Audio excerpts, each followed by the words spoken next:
अपनी जिंदगी भर की कमाई लगाकर सुमन और अखिल ने एक छोटा सा नया घर बनाया था, लेकिन उस घर में आने के बाद उसके साथ क्या हो सकता था, इस बात का अंदाजा उन दोनों को था ही नहीं। अभी इस घर में आए हुए उन्हें 2 दिन भी नहीं हुए थे। एक शाम जब अखिल घर में नहीं था तो किचन में खाना बनाते वक्त सुमन को ऐसा लगा जैसे किचन की दीवार के पीछे से किसी के बात करने की आवाज आ रही थी। कौन हो सकता है यहाँ पर? इतना धीरे धीरे कौन बात कर रहा है? सुमन दीवार से कान लगाकर बात सुनने की कोशिश करती है, लेकिन उसे कुछ सुनाई नहीं देता। तभी अचानक घर की लाइट चली जाती है और दरवाजे पर जोर जोर से दस्तक देने की आवाज आती है। सुमन दरवाजे की तरफ दौड़ कर जाती है, लेकिन दरवाजा खोलने से पहले कोई आवाज उसके कान में धीरे से सुनाई पड़ती है। सुमन, मैं यहाँ हूँ, तुम्हारे घर में। सुमन जोर से चीखती है और दरवाजा नहीं खोलती। दरवाजे की बजने की आवाज धीरे धीरे तेज होने लगती है। सुमन लड़खड़ाते कदमों से आगे बढ़ती है और झटके के साथ दरवाजा खोलकर अपनी आंखें बंद कर लेती है। तभी अचानक से अखिल की आवाज सुनकर उसे होश आता है। सुमन, क्या हुआ? तुम इतनी घबराई हुई क्यों हो? अखिल, वो लाइट चली गई और कोई है इस घर में। अखिल, मुझे बहुत डर लग रहा है। वो किचन की दीवार के पीछे से किसी की आवाज आ रही थी।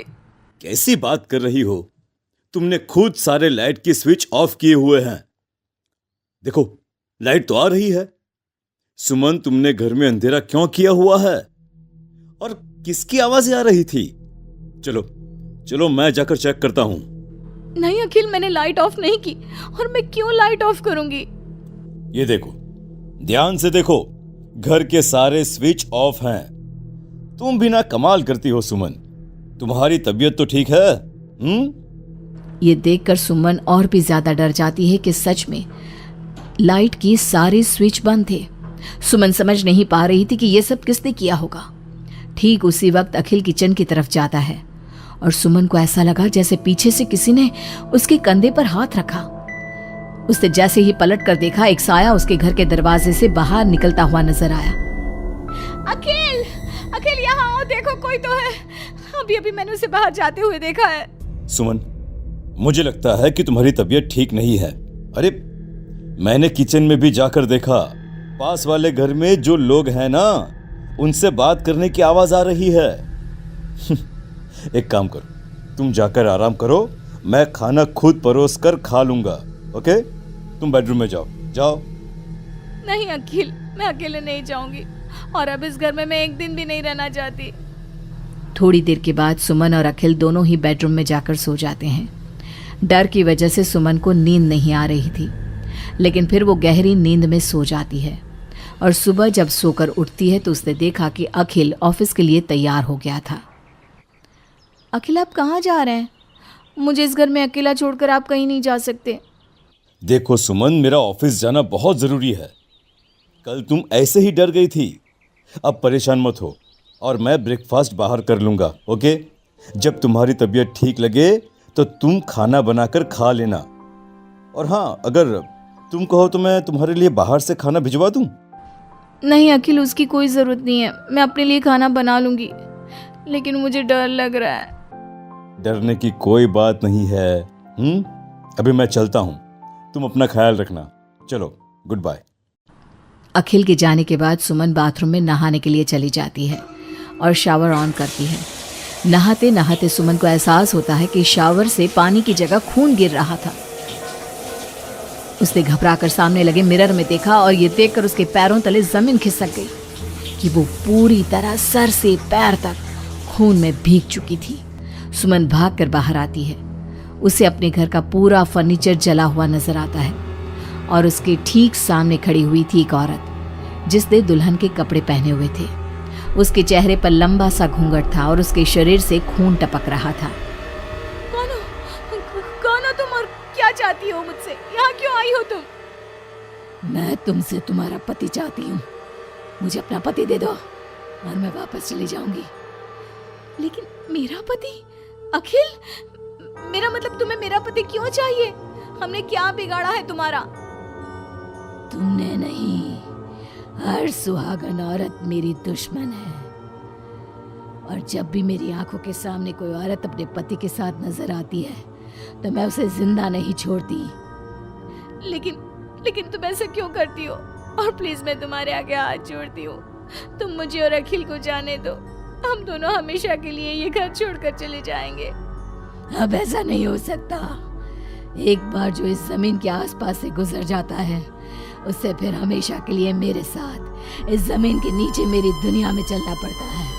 और तुमने इस जमीन के ऊपर अपना घर बनाकर अपनी दुनिया बसाने की कोशिश कर ली। अचानक से वो औरत सुमन को उसके बाल पकड़कर जमीन पर घसीटने लगती है।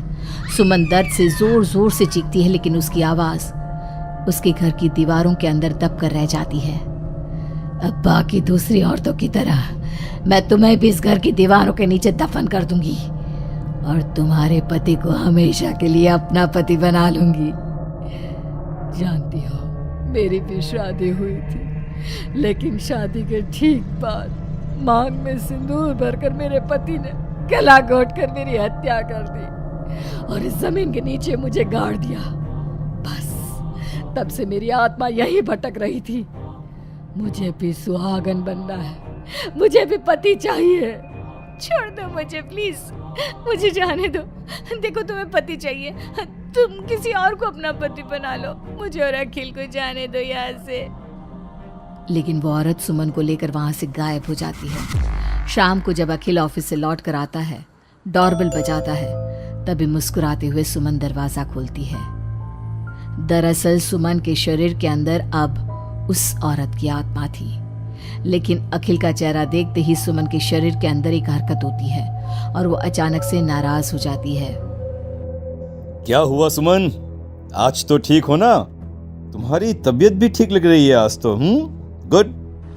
मुझे नहीं पता था कि तू आने वाला है यहाँ, वरना तो मैं तेरी मौत का सारा इंतजाम करके रखती। क्या हुआ? अब मेरी बात का जवाब नहीं दोगी क्या? नाराज हो मुझसे किसी बात पर? हाँ?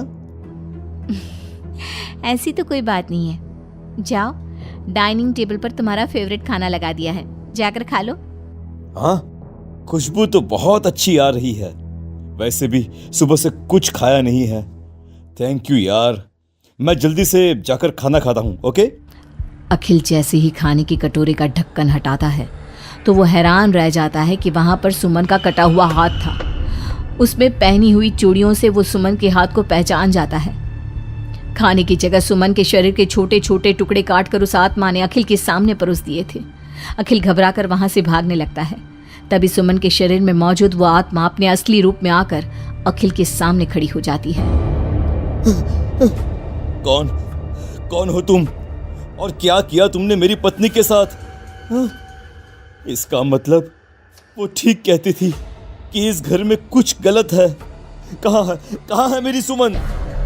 तुम्हारी सुमन के मैंने छोटे छोटे टुकड़े करके उसका खाना बना दिया और उसकी आत्मा को मैंने इस घर की जमीन के नीचे दफन कर दिया है। वो कैद हो गई है यहाँ हमेशा के लिए। तुम भी उसके पास जाना चाहते हो? मगर क्यों किया तुमने ऐसा?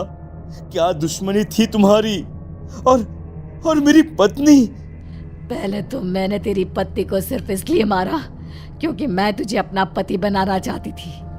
मेरी आत्मा जो पूरे एक जन्म से किसी से शादी करने के लिए तड़प रही है, उसकी हसरत पूरी करना चाहती थी मैं। और इसलिए मैंने तेरी पत्नी का रूप लेकर तेरे साथ रहने के बारे में सोचा। लेकिन जानता है, अब मैं तुझे जिंदा नहीं छोड़ूंगी। लेकिन क्यों?